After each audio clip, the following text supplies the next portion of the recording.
Welcome to the Daily Thunder podcast. I am your host, Brandon Rivar, beat writer for dailythunder.com. Every week, maybe, we will have guests ranging from national sports writers and local reporters to OKC celebrities and Thunder staff and players. But this week is a special quarantined, I don't know what to call this. I'm so scared to make any jokes that are offensive. Trey and John, you guys own DT. I'll let you guys name this episode. Well, let's do a just disclaimer. The coronavirus is a serious public health concern. We're not making light of it. It is worse for people to get sick and or die across the population than for basketball not to get played or people not to read our website. We understand that, and that's our disclaimer. And other jokes or moments of brevity are take that into account, please, and don't judge us too harshly for all of Brandon's offensive jokes. There we go. Now it's a free-for-all. That's a really long title. I would listen to the episode personally. So I am joined by, this is the DT family right here. We have John Napier and Cray Allred, the owners and publishers of Daily Thunder, and Olivia Punchall, my partner in crime. How you doing, guys? I'm great. So first things first, let's talk about Rudy Gobert and last night in Oklahoma City. You know, it was just moments. It was to me like a movie. Like, you know, in a movie, like it's never believable when like the bomb is about to explode and it's like a ticking time bomb, literally, and it's like 5, 4, 3, 2, and then they like stop it right then. I'm like, okay, that would never happen in real life. That's pretty much exactly what happened last night. There were moments from tip-off and a Thunder medical staffer ran out into the court and stopped the game literally before tip-off. What are you guys' thoughts on everything that happened last night and the Thunder and Oklahoma City kind of being like the spotlight of the coronavirus for last night and kind of like everybody internationally was looking at us? John, what were just kind of your feelings? I think that your reference to a movie is very accurate. It was really surreal watching it play out. And of course, it had to be Oklahoma City where it all sort of broke down. And it was the reason, I mean, it happened in Oklahoma City where the league decided that they were going to cancel the rest of the season or suspend the rest of the season. So I don't know. I'm kind of speechless about it all. Now, Cray, a lot of people are, blaming Rudy Gobert. The whole, he was touching the microphones. Everybody's seen the video by now. The reporters, a lot of the reporters are saying, hey, he was doing it as a show of solidarity for us. But, fans and some other players are kind of seeming to blame him, and he's kind of getting reamed. What's your thoughts on Rudy Gobert and how much at fault is he? How much at fault are the Jazz or the NBA for letting it get to this point? So it was a full-blown conspiracy by the Jazz not to lose the 4 seed to the Thunder, which they would have if they played the game. Right. Rudy Gobert is fully complicit. No, I would say that I don't think it was overblown. Like, I think he was a laughingstock for a reason for a while there. And he, even in his apology, said, I'm willing to help, be the example for what not to do. So I think he's willing to take his medicine, pardon the analogy, but he has apologized. He obviously is going to feel bad. He did not cause coronavirus.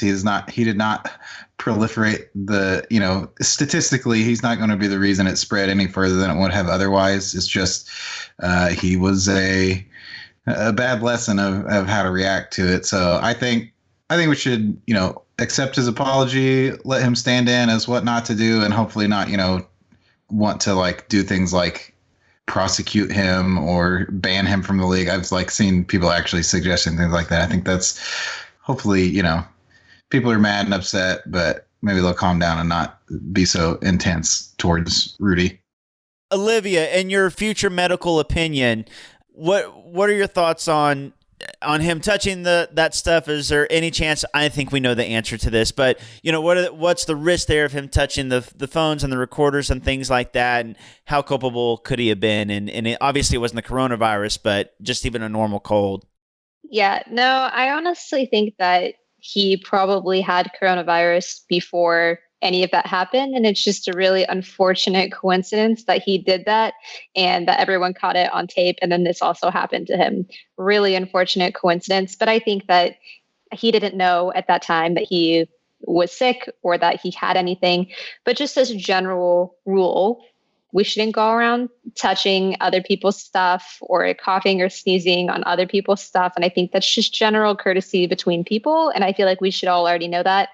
But like from a medical perspective, the likelihood that that is what caused this whole thing, that one action caused this whole thing to go down, is probably pretty unlikely. So it's just a really unfortunate coincidence, I think, for Rudy that happened. But I guess, like you said, let it be. If that has to be the lesson, then let it be the lesson to take it seriously. I think what strikes me about this whole situation is the multiple layers of irresponsibility that ended up with what happened last night. First, Gobert's sick, and then they test him for all these other things, and they're not sure what it is. They decide that it's the test him for coronavirus at the very last minute. That was sort of I guess we'll give it a try when we don't know what else it is. They brought him here to Oklahoma City, putting everybody here at risk.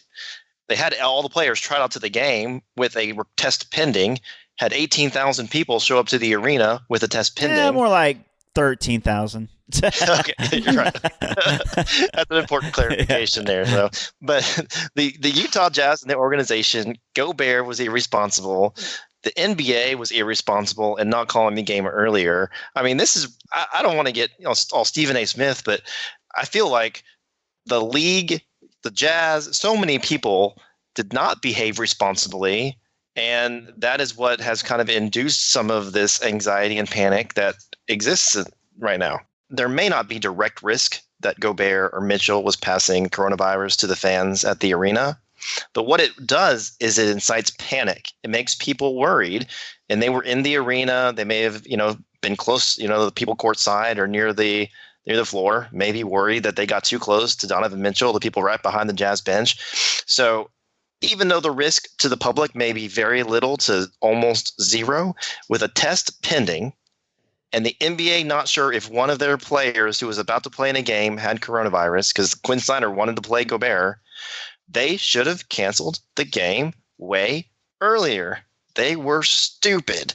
And they need to be called on that for being stupid and making everybody worry. Because I've seen people on Facebook say, I was at the game. Should I be worried? Do I need to go get a coronavirus test? Can I throw a medical disclaimer in here, please? If you were in the arena during this game and this situation, you do not have coronavirus. You don't. Unless you interacted directly with Rudy Gobert, or you interacted directly with someone who interacted directly with Rudy Gobert, you were too far away. So this is what we call an airborne virus, which means it travels through like air particles, or like if you cough, it travels through your spit through the air onto other people. So those little spit particles are not traveling all the way up to Loud City. So don't freak out if you were in the presence of the arena or downtown Oklahoma City yesterday. And also, I think it's important for people not to go get tested for coronavirus unless you have a reason to believe that you have it. Because when we just go get tested to just get tested, you are overburdening lab workers who have to run these tests and the labs that are running these tests. And it's just not necessary. And you're taking away tests from people who are at higher risk. So don't do that. And don't go to the emergency room if you think you have coronavirus. Call the coronavirus hotline and tell them your symptoms and your situation. If you go to the emergency room, you are likely to spread that to not only other people in the waiting room, but people that are patients at the hospital that might be immunocompromised. So make use of telemedicine and call the hotline. Don't go to the ER if you think you have coronavirus. That's my medical disclaimer. Okay, so now let's talk about the Thunder and what this means for the Thunder. First of all, from what we know, they're kind of going to be self-quarantined for a while, and they're staying in Oklahoma City. Every NBA team is staying in their market for the next few days at least. What do we know about, what do you guys know the latest on this? And Olivia, what do you think that means as far as? Yeah, I think it was announced this afternoon that the Oklahoma City players will be tested. Not sure if that's happening today or tomorrow or in a couple days, but I think that the Oklahoma Health Department or whatever confirmed that all Oklahoma City players will be tested. On that point, Olivia, so what are your thoughts, though, that you had mentioned that you should only get tested if you're showing symptoms? There are a shortage of tests. It's very hard for people to get tests right now. Mm-hmm. And if you can get a test, I'm hearing that most people, 48, 72 hours, still don't have the results of their tests. Right. What do you think about the use of resources for all the 48 Jazz personnel who were tested last night, and then again, testing all the Oklahoma City personnel today or tomorrow, whenever that happens? I understand the logic behind it and the willingness to need to know, especially if you're one of those people that are Rudy Gobert's teammates and you don't want to live in this fear of knowing or not knowing. But I also think that tests should be allocated to people who have the highest risk of testing positive. And like you said, there's a shortage of tests. And for regular people, it's taking 2 to 3 days for them to get their results. And so I really think that, as the public, we kind of have to question, it's not fair that, you can get 58 tests done in 12 hours if you are an NBA player, but there are 11 people in Oklahoma who are still waiting for their test results to come. And that's like a larger question, a larger debate to be had about fairness of wealth or whatever you want to call it, or the healthcare system. Now that Donovan Mitchell has also tested positive, and players from the Oklahoma City Thunder were in contact with Donovan Mitchell last night. They were both on the court. They might have talked. They might have shook hands. They were in close proximity, possibly. That makes some sense to have those players tested as well. But it's just testing just to test is what I think is a waste of resources. So I saw something today that some people at the Board of Governors meeting for the NBA today suggested having all NBA players tested. And I think that's silly. So before we move on and talk about the Thunder and like the NBA season and stuff like that, one last thing. We talked a lot about testing.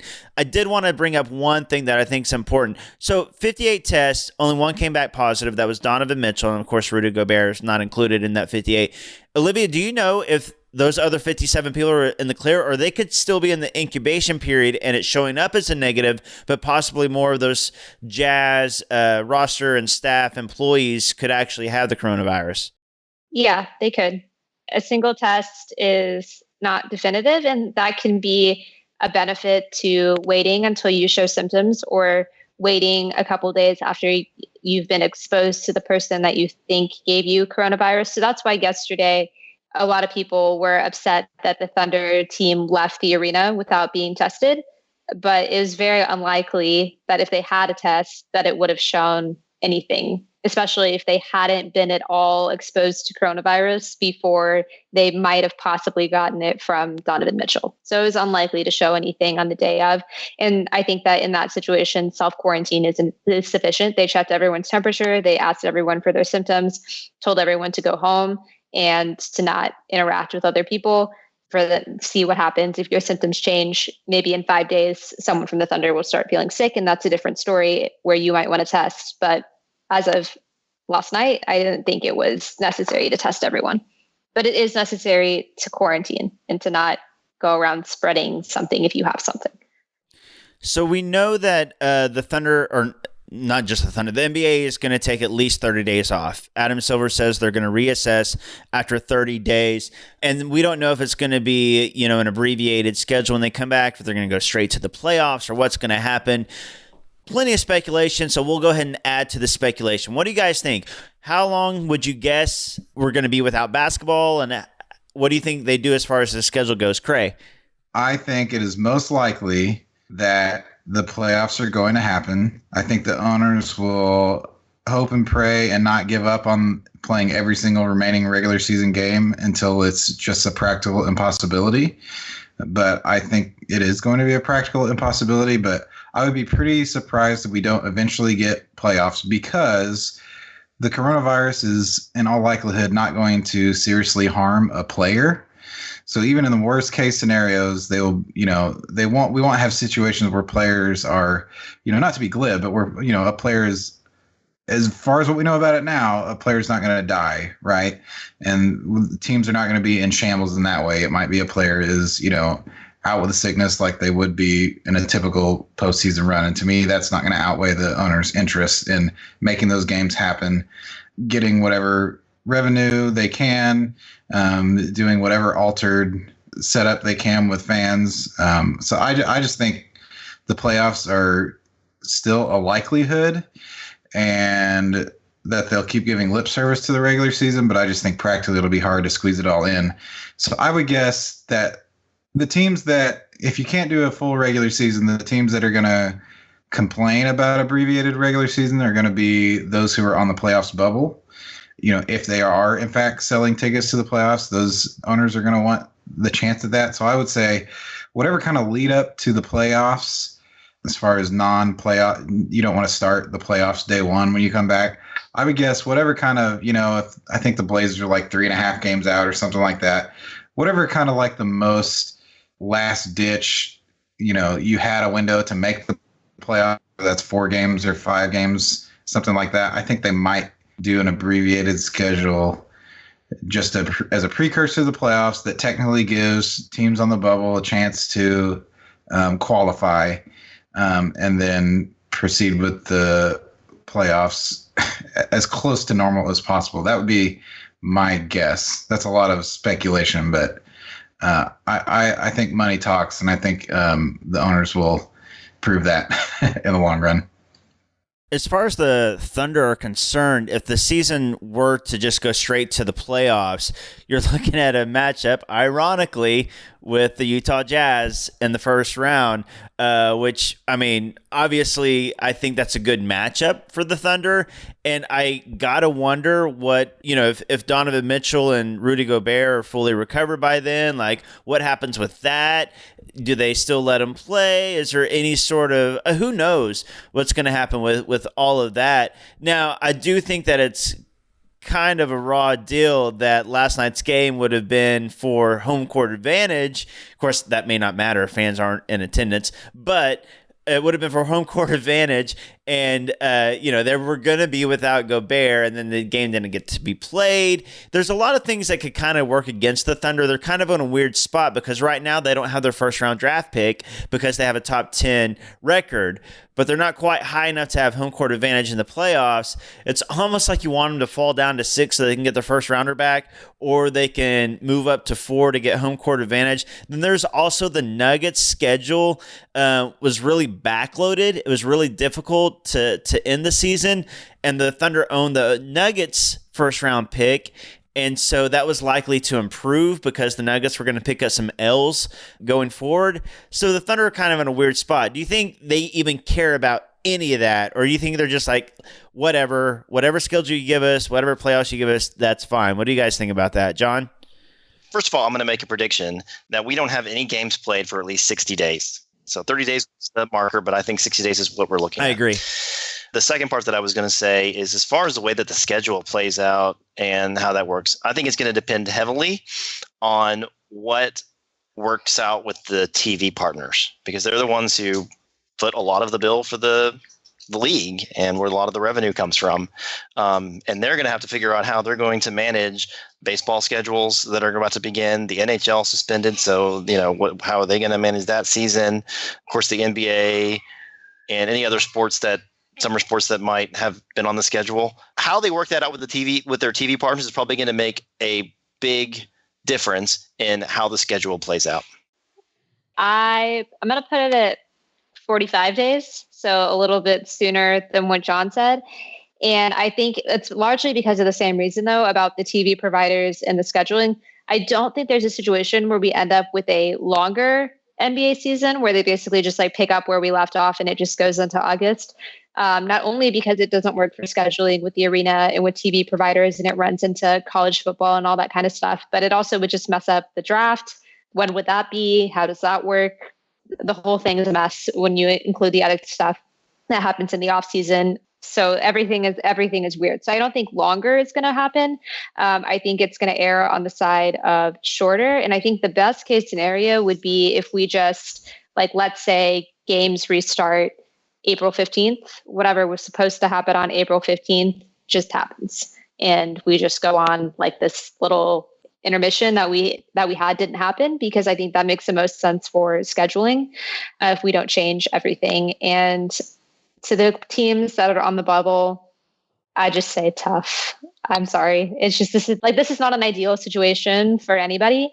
A lot of my friends are Lakers fans because I went to college in Los Angeles, and they're all just like, this is really frustrating because like this was the season we were going to win another championship, and LeBron only has one more prime left in his 7th prime. So like we need this now. Like we don't know how many more primes LeBron has left. And so I think everyone has a case for why this stinks. And it really stinks for Thunder fans because this is really exciting. We're having a good time, and it was going to be exciting to see how the season played out, especially because the Nuggets and the Jazz both had pretty tough schedules coming up, and it could have been exciting to see how far up the Thunder could go. But I think we should just, if possible, pick up where we left off. And if that means the Thunder play the Jazz, then let's do it. The thing I really like about this team is they're kind of like a no fear team. So I think, like you said, that if for this Thunder team, they're probably thinking, just give us basketball back, just give us whatever situation, and we're going to fight and try to win games and make it to the second round, which is what they were going to do anyway.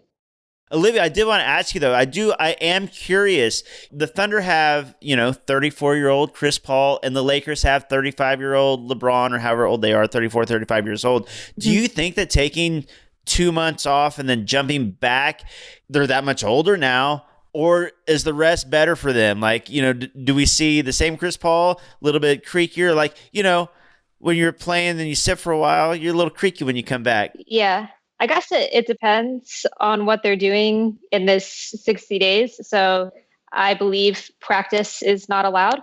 So if any basketball that's being played is probably going to be like more like individual skill work. Someone like Steven Adams, I feel like he's just going to chill for 60 days. I don't really see him like hiring a shooting coach to work on his free throws over the next 60 days or anything like He's that. He's going to be eating beef and playing Fortnite. I can promise you that's what he's going to be doing. Yeah, exactly. Which he should. Live your best life. And then Chris Paul is just going to like go home to his family as he should, spend time with his family, which he hasn't been able to do this season. But I could see he's getting some workouts in. Maybe he meets up with LeBron and they work out together or something.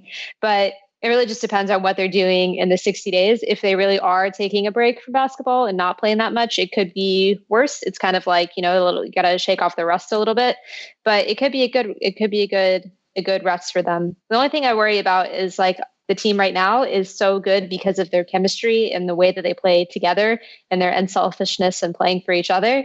And that kind of gets lost over the next 60 days. I hopefully they can just pick right back up, but it did take us a little while at the beginning of the season to get that kind of chemistry. So I hope it's not the kind of same situation where it takes some time for them to get back into that.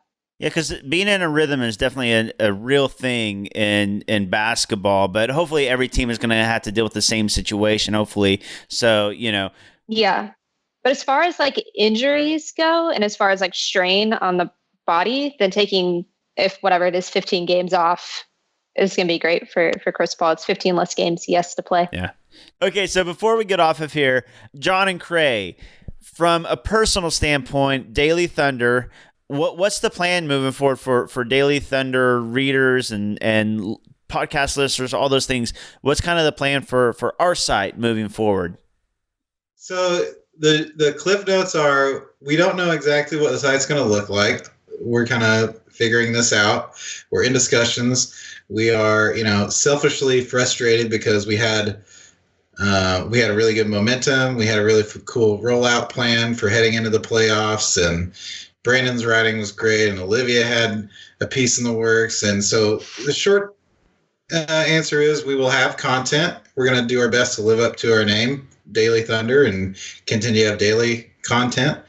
And, we would hope and assume that Hoops fans will be anxious to keep reading about basketball, maybe even especially so since there's not games to watch when they get home at night.